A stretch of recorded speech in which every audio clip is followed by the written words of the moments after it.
Haleluya. Bapa yang di surga, ini ungkapan hati kami kepadamu Tuhan. Karena kami tahu Tuhan, Engkau adalah penolong kami yang setia. Penolong yang senantiasa ada bagi kami, dan penolong yang tidak pernah melupakan kami. Engkau Allah yang senantiasa mengerti akan setiap pergumulan hidup kami. Bahkan Engkau yang senantiasa memberikan jawaban-jawaban yang terbaik dalam setiap pergumulan hidup kami. Kami sungguh sangat bersyukur memiliki Allah yang hidup seperti Engkau Tuhan. Kami sungguh sangat bersyukur karena Engkau sangat baik bagi kami semuanya Tuhan. Dan kami juga bersyukur buat sore hari ini Tuhan, kami boleh bersekutu bersama di tempat ini. Kami tahu Tuhan hadir di awal ibadah kami dalam pujian dan penyembahan. Dan kami rindu Tuhan Kau hadir lebih lagi Tuhan dalam kebenaran firman-Mu. Hamba rindu Tuhan berdoa memohon kepadamu supaya kiranya Engkau Tuhan dengan segala kemurahan-Mu, biar Engkau mengulurkan tangan-Mu yang penuh kuasa ke atas kepala kami Tuhan. Engkau mengurapi kami semuanya Tuhan. Mampukan kami untuk bisa mengerti akan kebenaran firman-Mu, memahaminya serta melakukannya Tuhan. Kami rindu Tuhan Engkau melawat kami semuanya. Engkau mengurapi kami semuanya Tuhan. Supaya setiap kebenaran firman-Mu yang akan kami dengarkan bersama, itu mengajar kami untuk semakin mengenal siapa Tuhan kami. Itu mengajar kami untuk kami senantiasa lebih lagi mengandalkan Tuhan kami. Supaya kami tidak hidup dengan kekuatan kami sendiri, tetapi kami hidup dengan kekuatan yang daripada Tuhan. Supaya kami tidak hidup dengan berjalan dengan maunya kami sendiri, tetapi kami berjalan dengan maunya Tuhan. Berfirmanlah Tuhan bagi kami semuanya. Kami siapkan hidup kami untuk menerima kebenaran firman-Mu dan untuk melakukannya. Di dalam nama Tuhan Yesus kami berdoa. Yang percaya mari katakan bersama, amin. Ya, silakan duduk.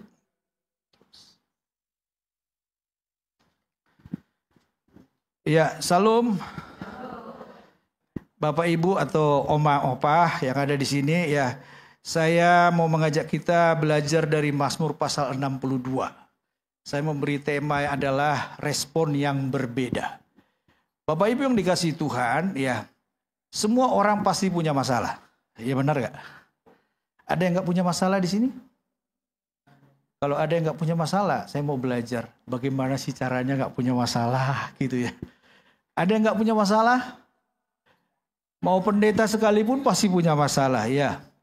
Kenapa saya katakan bahwa semua orang itu punya masalah? Semua orang punya masalah, ya. Yang membuat perbedaannya itu banyak sebenarnya. Perbedaan yang pertama itu adalah jumlahnya, ya kan? Jumlahnya masalah saya dengan jumlah masalah ibu atau bapak sekalian yang ada di tempat ini berbeda. Ada yang jumlahnya masalahnya cuma 5, ada yang 10, ada yang 100. Itu jumlah masalahnya. Yang kedua, yang membedakan adalah jenisnya. Masalah itu jenisnya banyak, ya kan? Ada masalah keuangan, ada masalah kesehatan, ada masalah jodoh, dan juga ada masalah-masalah yang lain. Itu jenisnya. Dan yang ketiga adalah berat atau bobotnya. Masalah itu masing-masing beratnya berbeda-beda Bapak Ibu. Gak ada yang sama. Setiap orang itu ketika Tuhan izinkan masalah dalam hidupnya, masing-masing berbeda-beda beratnya. Dan yang lebih berbeda adalah responnya. Ya. Respon ini yang penting. Respon orang ketika menghadapi masalah inilah yang paling penting. Karena respon itu menentukan jalan keluar atau solusi yang akan Tuhan berikan bagi kita dari setiap masalah demi masalah yang terjadi dalam kehidupan kita. Jadi respon ini perlu diperhatikan dengan baik-baik. Dan Raja Daud di dalam Mazmur 62, dia juga memiliki respon yang berbeda dari kebanyakan orang ketika dia memiliki masalah. Kita akan belajar dari Raja Daud, kita baca Mazmur 62. Ya. Mazmur 62. Ayat 1 firman Tuhan berkata demikian. Ya, mungkin antara elektronik dengan Alkitab biasa berbeda. Tetapi percayalah saya pakai TB kok, bukan TB2. Jadi masih aman.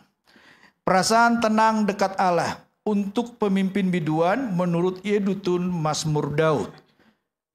Hanya dekat Allah saja aku tenang, daripadanya lah keselamatanku.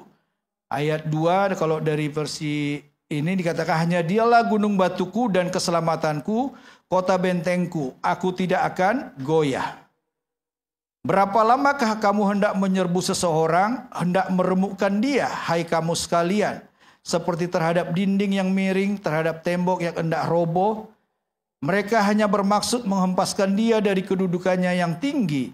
Mereka suka kepada dusta, dengan mulutnya mereka memberkati, tetapi dalam hatinya mereka mengutuki. Ayat 6 atau ayat 5, hanya pada Allah saja kiranya aku tenang, sebab daripadanya lah harapanku. Ayat 6 atau ayat 7, hanya dialah gunung batuku dan keselamatanku, kota bentengku, aku tidak akan goyah.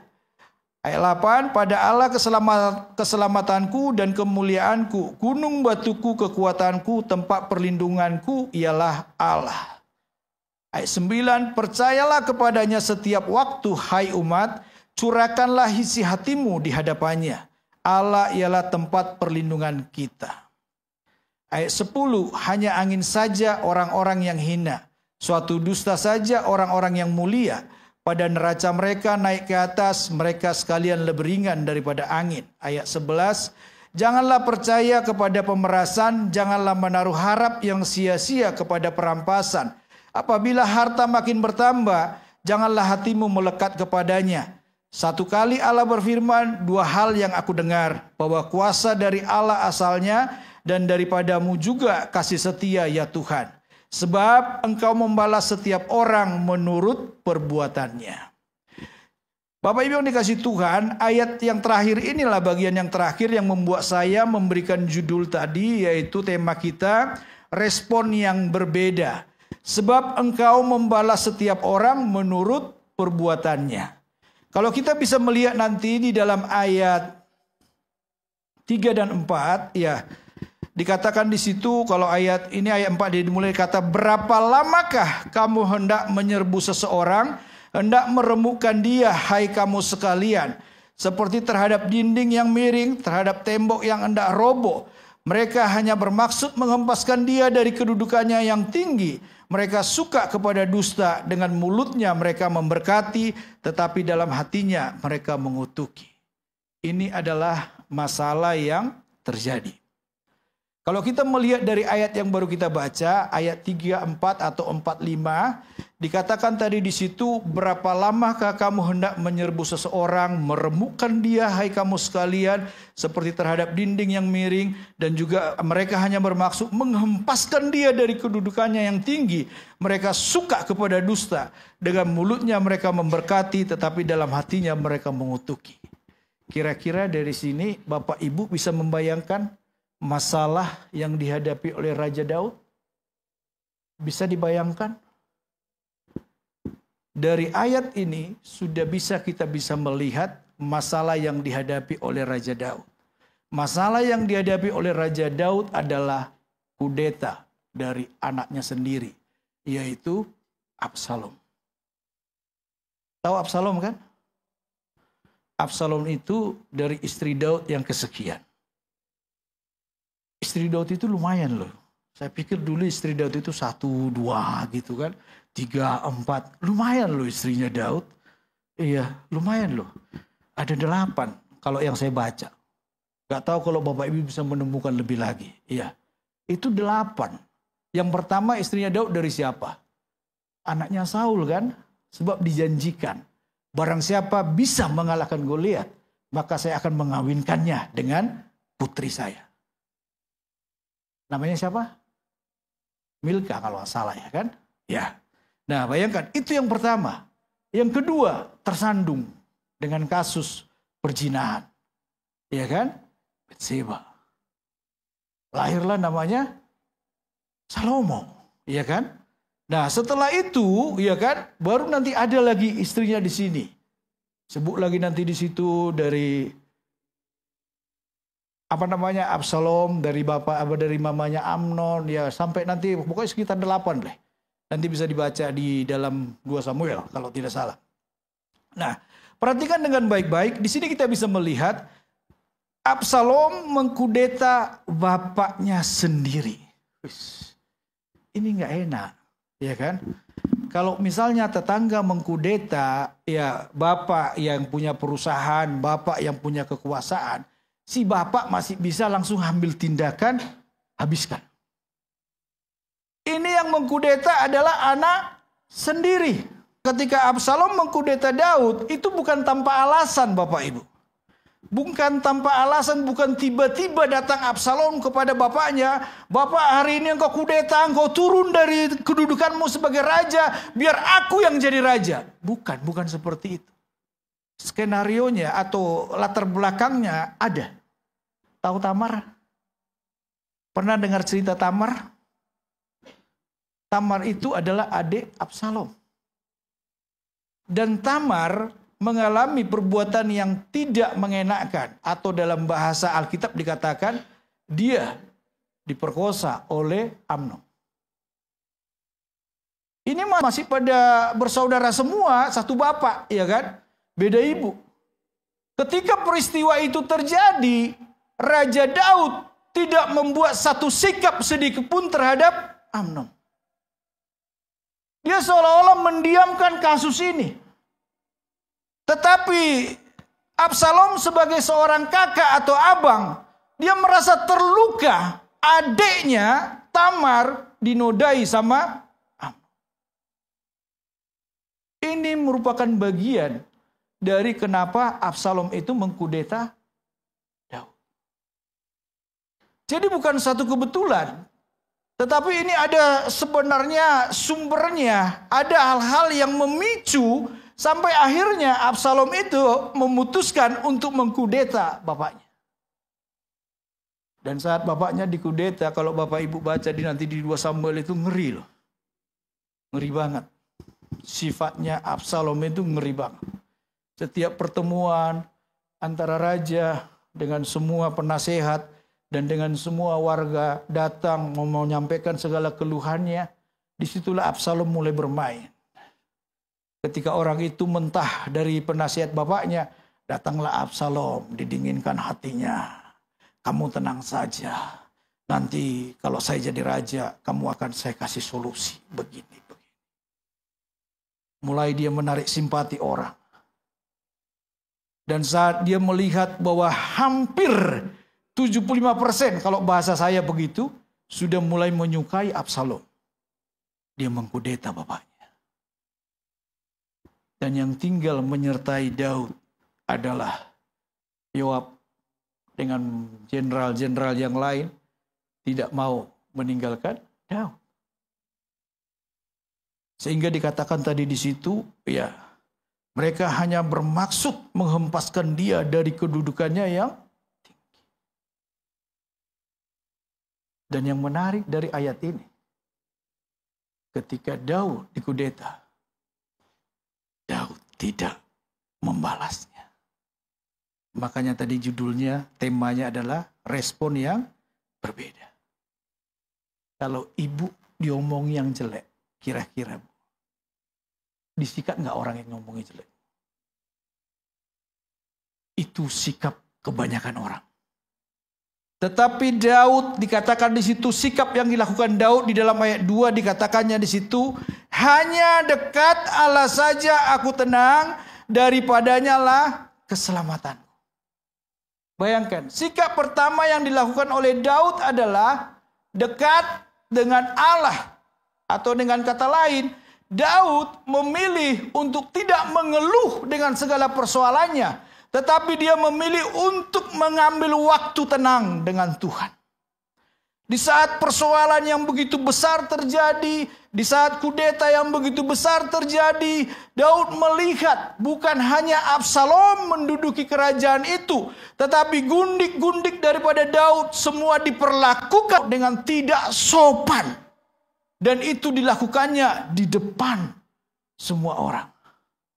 Seolah-olah Absalom ini benar-benar mau mempermalukan bapaknya sendiri.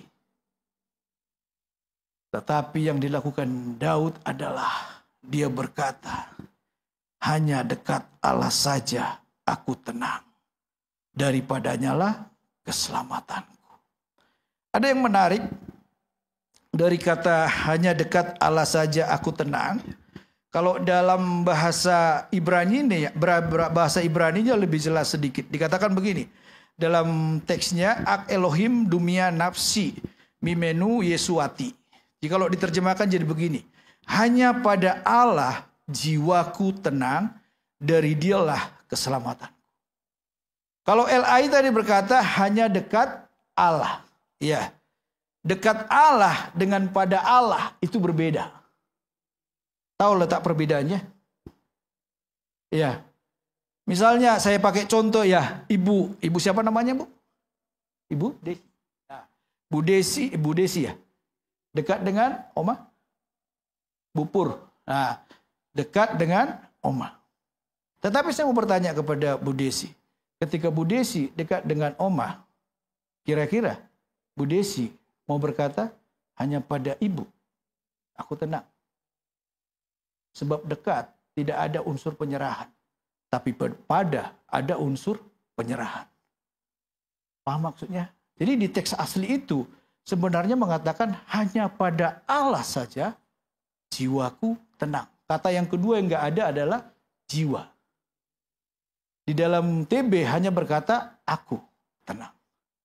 Tetapi dia mau mengatakan jiwa. Jadi ketika Daud menyerahkan jiwanya pada Allah, dia tenang. Paham maksudnya? Jangan saudara berpikir aku dekat dengan Tuhan, ya kan? Ntar ini gereja, saudara di pintu situ, saya sudah dekat loh Tuhan. Tapi kok nggak tenang-tenang? Paham maksudnya? Atau saudara duduk di gereja gini, ya kan? Saudara lagi beribadah gini, saudara berkata kepada Tuhan, saya sudah dekat loh Tuhan. Ya, tapi kok nggak damai-damai hatiku Tuhan, masalah masih banyak. Kenapa? Karena kita belum menyerahkan jiwa kita ini kepada Tuhan. Tahu jiwa isinya apa?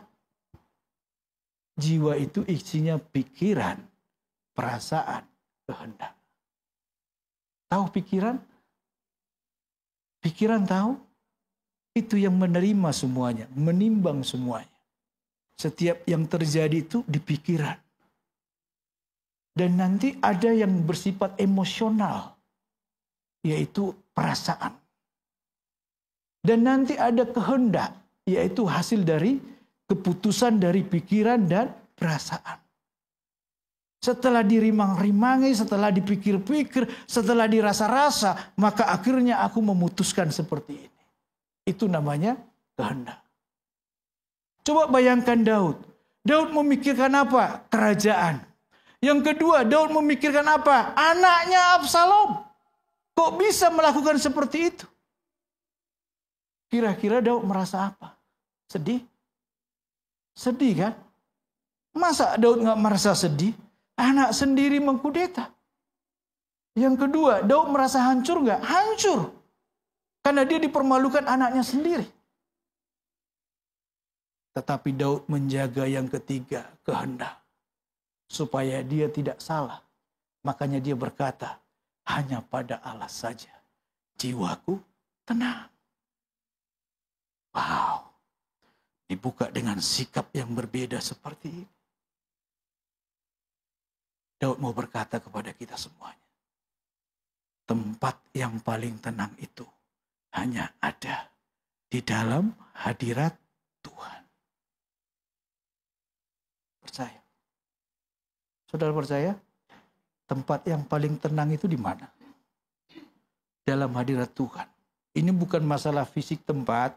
Bukan nanti saudara bilang, oh rumah doa, ruang doa. Bukan. Mau di kamar, mau di rumah, mau di gereja saat seperti ini. Bapak Ibu tadi datang beribadah, lagi duduk di tempat ini. Saya mau berkata kepada kita semuanya. Tempat yang paling tenang itu adalah ketika kita bisa menyerahkan tubuh, jiwa, roh kita kepada Tuhan. Kita bisa tenang menikmati ibadah itu. Kita bisa merasakan ketenangan yang akan Tuhan berikan bagi kita. Tidak ada tempat lain. Yaitu di dalam hadirat Tuhan. Masih suka berdoa kan? Biasanya kalau oma-oma itu suka berdoa loh, serius. Serius saya katakan, oma-oma itu paling suka berdoa. Ya, masih suka berdoa, tante? Ya, masih suka kan?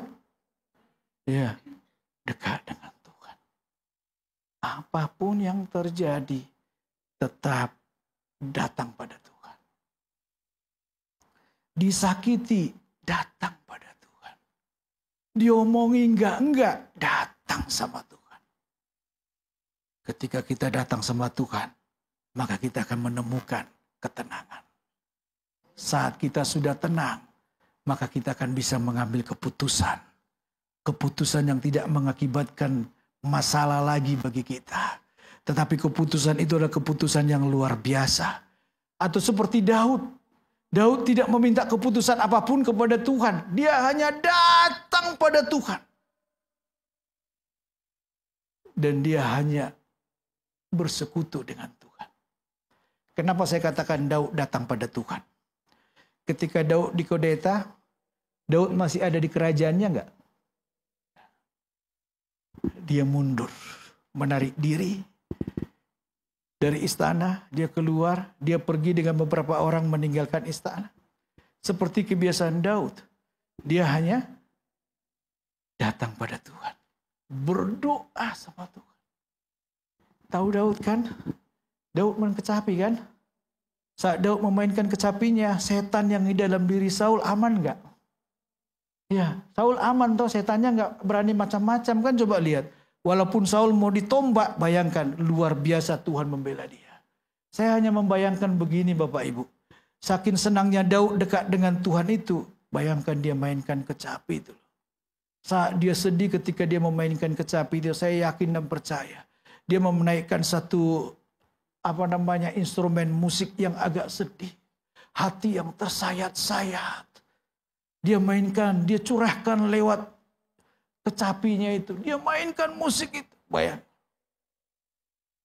Coba dia datang di hadapan Tuhan begitu. Coba kita bayangkan Tuhan akan melakukan apa. Tuhan melihat betapa hancurnya orang yang sangat disukai Tuhan, yaitu Daud. Tuhan melihat betapa tidak adilnya perlakuan terhadap Daud. Dan kita percaya yang menjadi pembela Daud adalah Tuhan.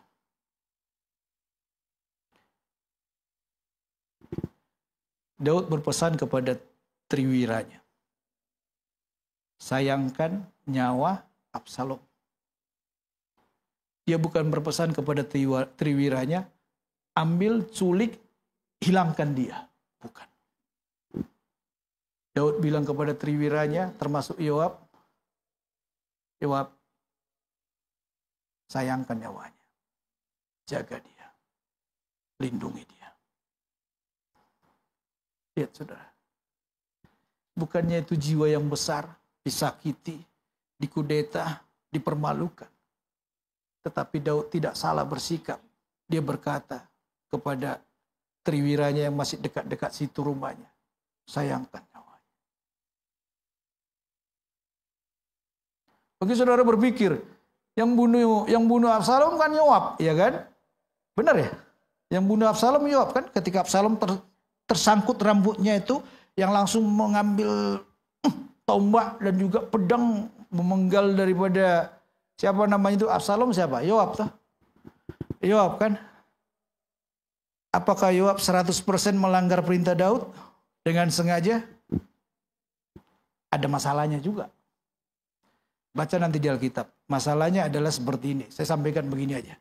Masalahnya seperti ini. Suatu saat ketika Absalom sudah menduduki, tapi dia belum jadi raja loh. Gak ada yang lantik Absalom jadi raja, ya kan? Nah, ketika dia menduduki kerajaan itu, dia memanggil semua petinggi-petinggi yang dulu mengabdi sama papanya. Salah satunya Yoab. Ketika Yoab mau dipanggil, Yoab tidak mau datang. Karena Yoab berpikir, kalau aku datang kepadamu seolah-olah nanti rakyat berkata bahwa Yoab sudah di pihak Absalom. Dia nggak mau. Dan ketika Yoab tidak mau, dituliskan dalam Alkitab, apa yang dilakukan oleh Absalom? Dia menyuruh prajurit pengawal itu, bakar ladang. dibakar ladangnya Yoab. Yoab merasa tidak berbuat salah, ladangnya dibakar. Yang menjadi sumber penghasilan buat keluarganya selain gaji dari kerajaan, ladangnya dibakar. Makanya ketika dia dengar Absalom nyantol di cabang pohon, secepatnya langsung diselesaikannya. Beda dengan Daud kan? Daud ketika disakiti, dia datang pada Tuhan. Tidak ada niat untuk menghabisi Absalom. Yoab disakiti, ada dendam di sini. Karena dia tidak datang sama Tuhan. Ketika ada kesempatan untuk menghabisi Absalom, dihabisi tuh. Respon yang berbeda. Tuhan mau kita belajar dari Daud. Memiliki respon yang berbeda. Ini menarik ya. Kenapa saya katakan menarik? Sebab Daud dikit-dikit Tuhan dia. Itu bagi saya kalau Daud. Kalau saya mau mengenal Daud itu sederhananya dia. Dikit-dikit Tuhan. Dikit-dikit Tuhan. Itu Daud. Setelah dia jatuh dengan Bathsheba itu dia bertobat habis-habisan. Semenjak dari itu dia dikit-dikit Tuhan. Dikit-dikit Tuhan. Dikit-dikit Tuhan. Dia sudah tidak mau lagi berbuat kesalahan. Dia selalu tanya Tuhan, berserah sama Tuhan. Itu yang pertama. Nanti kita kelamaan ya kan. Yang kedua dikatakan dalam ayat 6. Hanya pada Allah saja kiranya aku tenang, sebab daripadanya lah harapanku. Ya. Yang kedua, respon yang berbeda adalah bukan putus asa, tetapi berharap pada Allah. Keadaan yang menimpa Daud tadi kira-kira bisa nggak membuat Daud putus asa? Bisa. Karena bagi dia sudah merasa hidupnya itu sudah hancur benar-benaran, sebab yang menghancurkannya adalah anaknya sendiri. Kalau istilahnya Daud mau memilih bunuh diri, kira-kira bisa nggak? Bisa. Kalau kiranya Daud memilih, kira-kira dia ada pergi ke perang, ke negara sana sendiri gitu, dengan cara bunuh diri supaya terhormat gitu kira-kira kan? Bisa nggak dilakukannya? Bisa. Tapi Daud tidak melakukan itu. Dia nggak putus asa. Dia masih merasa dia punya Tuhan. Dia masih merasa dia punya harapan. Dia tidak melakukan itu. Dia datang pada Tuhan. Dia bawa pada Tuhan persoalan yang terjadi itu. Dan dia berkata tadi di ayat 6 itu, hanya pada Allah saja kiranya aku tenang, sebab daripadanya lah harapanku. Daud sangat yakin dan percaya bahwa harapannya adalah dari Tuhan. Kata harapan itu memakai kata tikva. Itu dalam bahasa Ibraninya. Tikva itu adalah harapan yang terikat pada pribadi Allah, bukan situasi kondisi yang terjadi. Paham maksudnya? Saya kasih gambaran begini, makanya sebenarnya saya ada gambarnya. Yaitu yang saya bilang tadi, saya nggak berpikir kalau lengkap begini ya kan. Saya sih salah juga, ada kesalahan pembicara. Saya nggak menanyakan kepada Pak Paul itu aja. Ya. Jadi begini, tikva itu seperti digambarkan, ya seperti ini ada tali. Di atas ini kita bikin gambaran Tuhan. Jadi ada tali begitu dari sana dipegang Tuhan, terus kita memegang di sini. Jadi harapan itu kita sandarkan kepada Tuhan. Bukan kepada situasi, kondisi. Bukan kepada pribadi-pribadi manusia yang kelihatan. Bukan kepada pribadi atau kekuatan-kekuatan lain yang bisa kita andalkan. Tetapi itu kepada Tuhan. Jadi tikva itu begitu. Sehingga nggak bisa terlepaskan. Jadi tikva itu Tuhan yang memegang kendalinya. Ketika kita memegang tali dari sini, tali yang dipegang Tuhan itu akan membawa kita melewati setiap persoalan itu. Dan Tuhan akan membawa kita keluar dari setiap masalah-masalah itu karena kita tetap berharap kepada Tuhan. Itu yang dimaksud dengan tikva. Jadi tidak ada yang bisa membatalkan apapun yang menjadi rencana Tuhan dalam kehidupan kita. Karena kita terikat dengan Tuhan. Itu yang dirasakan oleh Daud. Jadi dia sangat percaya bahwa Tuhan adalah harapannya satu-satunya dan dia tidak akan terpisah. Satu ilustrasi saya sampaikan buat kita begini, kesaksian hidup aja ya. Saya ini mengajarkan kepada anak saya yang paling besar, nomor 2, iya, setiap kalian punya pergumulan, pergi ke menara doa. Karena mungkin di kamar mereka tidak bisa menenangkan dirinya karena belum terlatih, ya kan? Kalau belum terlatih itu kita harus kasih cara bagaimana dia bisa benar-benar tenang berdoa sama Tuhan. Saya sarankan mereka pergi ke menara doa. Kalau dekat rumah saya itu ada di gereja saya ada menara doa, di gereja kita di Rehoboth ada di lantai atas. Nah, di dekat Duku Kupang itu ada punya gereja Katolik Redemptor. Di situ juga ada tempat berdoa. Tapi saya bukan hanya nyuruh gitu aja, enggak. Bapak itu enggak boleh cuma bisa ngomong, ya kan? Ajak. Saya ajak. Mulai dari yang paling besar itu lulus SMA, saya ajak. Untuk menentukan kuliahnya, dia juga begitu. Jadi untuk setiap masalah yang terjadi, saya selalu ajak mereka berdoa. Kadang-kadang kalau pas libur kita ke Posarang. Tahu Posarang? Ya, si aduh nih Pak Israel lagi dua nang Posarang kono seolah-olah Tuhan gak nangnya. Bukan gitu. Bukan itu maksudnya. Jadi mengajarkan kepada mereka untuk bisa menikmati waktu tenang, waktu teduh tanpa diganggu oleh apapun. Itu kalau latihan buat anak-anak yang belum biasa. Tapi kalau udah kayak kita dewasa gini cuma duduk di sini aja bisa, tenang bisa, ya. Tetapi untuk pemula itu nggak bisa, terganggu dia. Makanya saya ajak berdoa. Dan setiap saat setelah mereka berdoa itu mereka melihat hasilnya. Yang nomor 1 dulu waktu dia mau kuliah. Dia melihat hasilnya. Saya jujur saya katakan kepada Bapak Ibu. Ketika saya mendengar dia mau kuliah, dia menyebutkan nama kampusnya, sudah dimasukkannya, udah beli formulir, sudah daftar di UPH. Itu sama mamanya ngomong ke saya. Hah?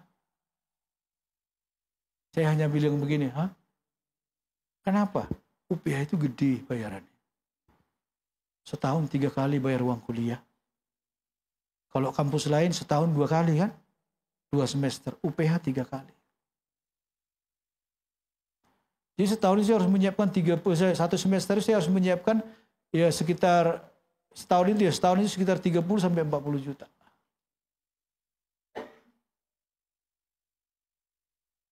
Bukan perkara gampang sebenarnya. Tetapi dia kuliah, saya berdoa. Saya ajak dia berdoa. Dan ketika dia sudah masukkan itu, ada pertolongan Tuhan.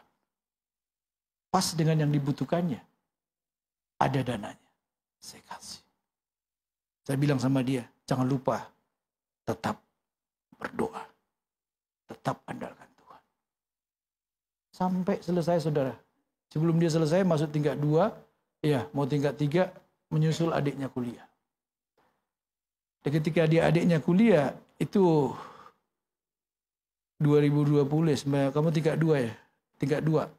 Tingkat 2, abangnya mau selesai, ya itu COVID. Tahu COVID kan? Waktu COVID itu semua tidur. Pelayanan tidur. Undangan tidur. Kabeh. Gak usah pengusaha. Ya, gak ada undangan. Maaf Pak, dibatalkan. Kenapa? Gak ada ibadah kita. Gak ada Zoom-nya? Gak ada Pak. Off dulu. Oke. Dari sana juga dibilang, maaf Pak, cancel Pak, semua.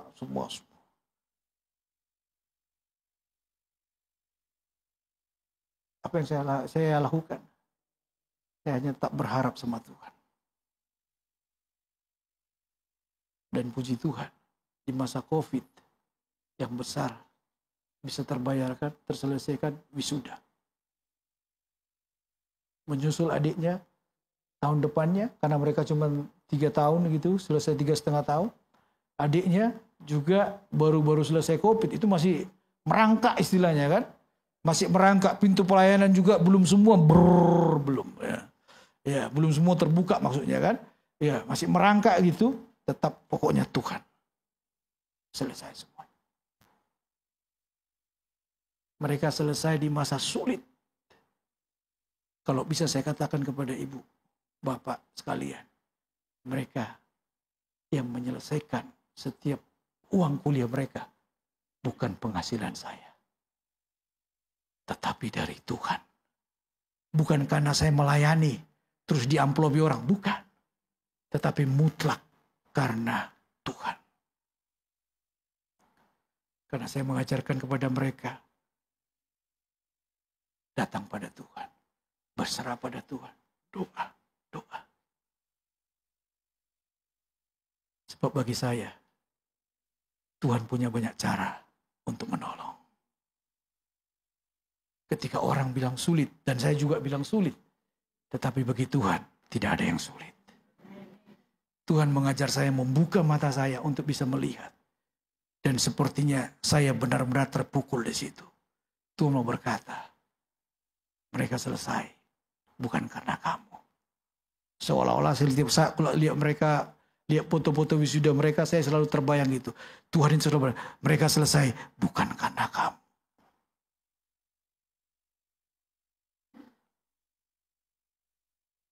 Dan saya mau berkata kepada kita semuanya, selama kita masih memiliki kerinduan untuk berserah pada Tuhan, menyerahkan semuanya pada Tuhan, dan berharap pada Tuhan, percayalah. Langkah yang ketiga, yaitu percaya maksudnya. Ya. Ayat 9.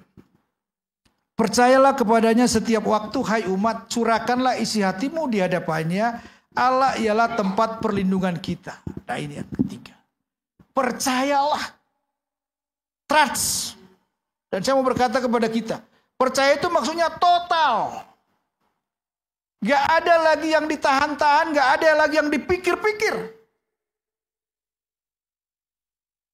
Pernah dengar kisah Daud yang paling sangat lucu bagi saya.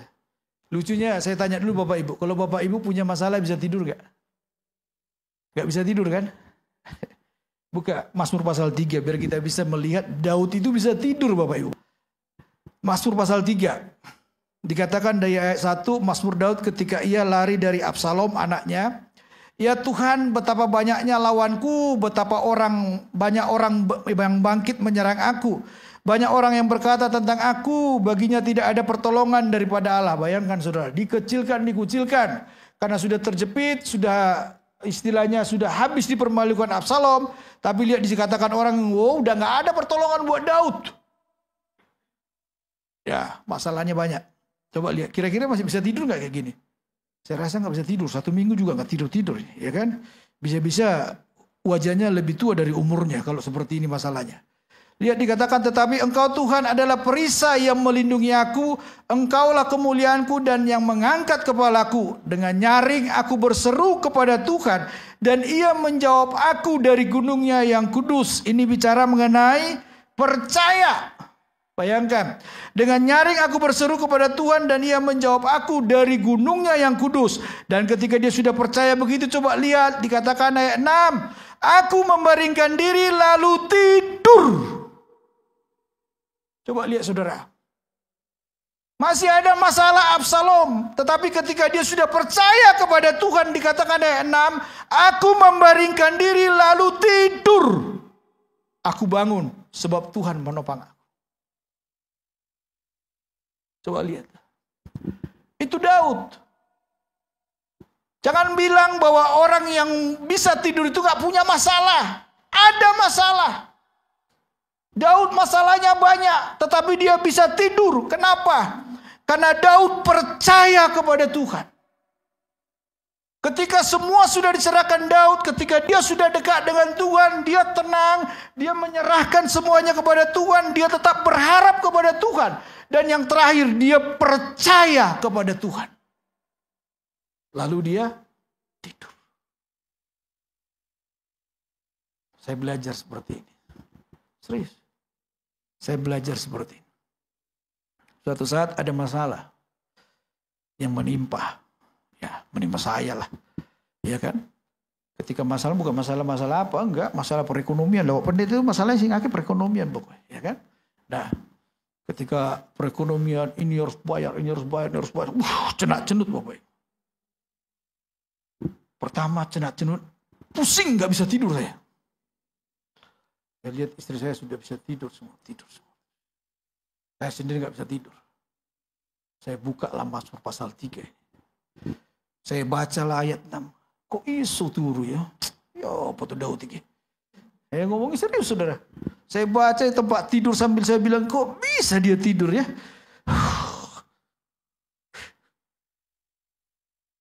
Sampai saya jalan-jalan gini. Apa rahasianya Daud ini? Apa rahasianya Daud ini? Serius, semua udah pada tidur, saya belum. Akhirnya, saya datang sama Tuhan. Ketika saya datang sama Tuhan, saya lagi duduk begini, tenang, diem. Nggak ada suara. Nanti coba Bapak Ibu. Coba di rumah. Coba di rumah. Datang sama Tuhan, tenang, diem. Habis Bapak Ibu nyembah Tuhan itu tenang, diem. Tapi udah turu. Ya kan? Tenang, diem gitu. Ya kan? Nanti Bapak Ibu bisa merasakan Tuhan itu menjamah kita. Tuhan itu datang. Segala kepanikan dalam pikiran itu bisa dia bikin tenang. Sepertinya hilang semuanya. Dan ketika sudah bisa tenang itu, tiba-tiba mulut kita ini cuma bilang-bilang apa? Terima kasih Tuhan. Terima kasih Tuhan. Terima kasih Tuhan. Itu aja.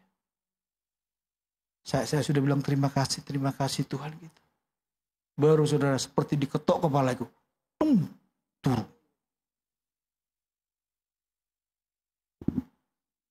Iya. Istri saya itu kalau saya punya masalah, dia pasti tahu. Jadi kalau tidur itu, karena saya itu belajar seperti Daud, dikit-dikit Tuhan gitu kan. Jadi ketika suatu saat punya masalah, saya cuma akhirnya ngelinduri gitu, tahu tuh ngelindur kan? Waktu tidur kita ngomong keluar kata-kata, ngomongnya lo bisa sama Tuhan, tolong Tuhan, aduh Tuhan, sampai ngomong gitu loh.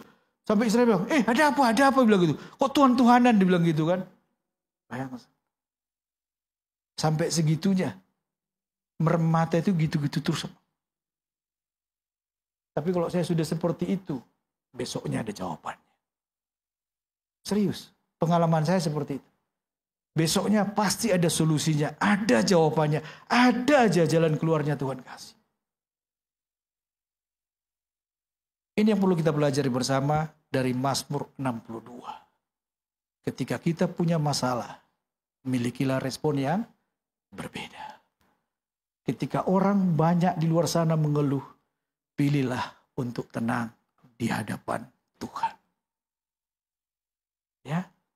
Ketika orang di luar sana sudah mulai putus asa, pilihlah tetap berharap pada Tuhan. Dan yang ketiga, ketika orang di sana khawatir, apakah ini ada pertolongan, apakah ini ada jalan keluarnya, pilihlah untuk tetap percaya kepada Tuhan. Saya mau berkata kepada kita, kalau kita pikir-pikir masalah kita, ada solusinya enggak? Kalau toh enggak ada solusinya, ngapain kau pikir? Percaya sama Tuhan saja. Datang pada Tuhan aja. Doa. Oke? Masih ada waktu saya? Sedikit lagi saya tutup dengan kesaksian ini. Ya, ini real, yang real aja ya. Nah, suatu saat ada dulu, kecil dulu orangnya, masih SMP, ya. Dia selalu kalau ibadah selalu dekat dengan saya, duduk dekat dengan saya, ngomong-ngomong dengan saya. Waktu berjalan sampai selesai COVID, ya dia udah bekerja, udah selesai S1-nya. Dia bekerja di salah satu bank, saya tahu. Ya. Dan suatu saat saya ketemu dengan dia. Ketemunya di PTC. Ya pas saya mau masuk, dia mau keluar. Di pintu PTC itu yang Hypermart itu loh kan. Saya mau masuk, dia keluar. Halo Om, ya Om, sebentar. Loh, kenapa? Tak bilang, duduk dulu Om. Jadi duduk kita di depan ini kan parkiran tuh. Duduk di situ, cerita-cerita. Om, gimana Om kabarnya? Ya, baik. Kamu gimana? Sudah menikah? Oh, udah Om, udah berapa tahun? 3 tahun Om. Udah punya anak? Belum Om. Oh ya udah, bersabar, nanti Tuhan kasih, saya bilang. Kayaknya susah Om. Loh apa? Nanti loh Om, saya ceritain, dia bilang gitu. Terus dia bilang, gini aja Om, aku ini lagi beli rumah baru, ya kan? Om, aku bisa minta tolong Om yang renungan, Om yang doakan, dan juga Om yang perciki rumahnya. Boleh. Saya kasih nomor saya, ini nanti kau hubungi saya. Saya pikir itu cuma pembicaraan gitu aja, pembicaraan lewat ya kan, pembicaraan manis-manis gitu kan. Ternyata kalau salah 1 bulan berikutnya saya udah menikah, nggak benar ya us lewat ya itu kan. Dia hubungi saya terus bilang, Om tanggal Minggu besok ya, lu udah ngene kira dalam hatiku kan. Saya Minggu kapan tanggal berapa? Tak lihat saya, tak bilang kan. Lihat, nggak bisa mundur dah, nggak bisa Om. Saya jam 5 ada pelayanan, mas saya tak bilang sama dia kan, pas hari Minggu lagi. Terus saya bilang sama dia bilang sama saya, bisa Om, dimajukan aja. Ya udah, dimajukan. Kita datang ke sana pas hari Minggunya, kita doa. Habis firman, terus saya panggil dia dengan istrinya. Saya bilang sama dia, kalian dua berdiri deh. Ya, berdiri. Oke. Saya minta tolong istri saya, karena dia perempuan, tolong kamu pegang perutnya. Maksudnya bagian rahimnya, toh? Ya. Kamu pegang, saya berdoa. Nah, ketika saya berdoa, saya minta sama Tuhan di situ waktu itu memang. Saya minta sama Tuhan. Tuhan, kandungan yang menurut para dokter tidak bisa memiliki anak. Tapi hamba percaya, bagi Tuhan tidak ada yang mustahil. Engkau sanggup membuka kandungannya, dan engkau sanggup memberikan anak dalam kandungannya. Sebagaimana engkau memberkati mereka dengan rumah yang baru. Rumah ini akan ceria dengan lahirnya anak-anak. Saya bilang, diamin nu, amin, amin, amin. Kan tambah semangat pendeta kok diamin. Selesai itu, ya. Terus saya mau keluar, terus dia bilang ginilah, makasih Om ya gini-gini. Terus datanglah tantenya salah satu, Pak Israel, iya, jangan lupa nanti di blok depan sana rumahnya Mama juga ya, Pak Israel aja juga yang doakan. Oh ya, atur aja, jangan lupa kabari. Pas mau ke tempat mamanya, ya sekitar berapa bulan itu ya, sekitar 8 bulan berikutnya. Tempat mamanya, saya ditelepon, Pak Israel, jadi loh ya tempat Mama, ya gini-gini, oke. Ya. Pas sudah tempat mamanya itu kita datanglah dia. Saya kaget serius. Saya kaget, istrinya sudah begini. Haleluya. Dalam hati saya kan, Tuhan itu baik. Saya pandang gini, terus bapaknya anak ini bilang gini, itu karena doanya Pak Israel itu. Dia bilang gitu kan. Oh bukan, Tuhan. Tuhan yang membuka, Tuhan yang memberi.